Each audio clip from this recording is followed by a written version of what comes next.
Sleep paralysis, common symptom that majority of people worldwide face. General population about 8% worldwide will experience sleep paralysis at least once in their life. In my experience, I faced about 8 in my entire life. I'm not sure the reasoning behind it, so I'm going to share with you all 4 different instances of when I faced sleep paralysis. Alright, the first one, I will call it, let's say, the woman in the door. So picture this, I'm asleep, okay, then all of a sudden I hear a creak at the door. I wake up, I see just a shoe, just a red heel coming through the door, inching. But that is all that is there to see, just a shoe, an endless leg of a woman with no sign of anybody.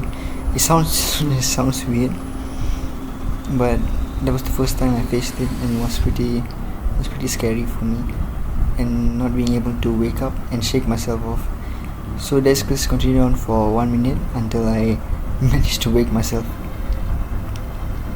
Okay, the second experience of sleep paralysis would be, I would call SpongeBob with the strap.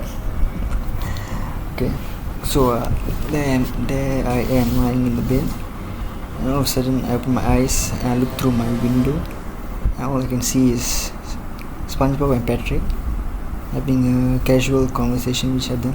And all of a sudden SpongeBob pulls out the Glock and ends Patrick right there and then, and all he does, he just turns his head to the right and stares straight into my eyes, and then he walks slowly to the window, and he just stares at me through the window. He cannot come in for some reason, but yeah, all I can see is SpongeBob and his friend Patrick lying there motionless. Okay, the third instance I would like to call time to get possessed. This was one of the most scariest one in the early of the 8. Okay, so how it went is, in my dream I was talking to, I don't know, an individual, a lady, a girl, I guess. And then she said, I went to talk with the priest, and he said that I'm going to get possessed at exactly this so and so time, say 12. Okay, so I was just hanging at her house in my dream, and then all of a sudden it reaches 12 and nothing happens. So I look at my watch like that note, and I'm like, hey, didn't you say that you'd get possessed at exactly 12 o'clock? And then all of a sudden that clock chimes. I don't know where the clock would chime, because my house has no grandfather clock, but all of a sudden the clock chimes, and her face just contorts into this unrecognizable facial feature I've never seen before. And then I'm there just struggling to wake up because I couldn't keep my mouth shut and not say anything. Okay, the last instance of sleep paralysis, not the last 4 of the 8.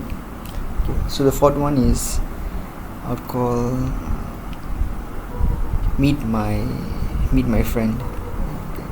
So it starts off pretty innocent. I'm in bed again, and then I see this little candle sitting there smiling at me innocently. The candle looks something like the character from Beauty and the Beast, and just sitting there smiling at me. So I was pretty happy. I thought it was a pretty nice dream, until the candle says, well, enough of talking to me, tired of your shit, tired of you, so would you like to meet my friend? I say, if he's anything like you, it'd be pretty fun to meet him in a fun dream. And then he says, yeah, you can just look at him, he's just to your left.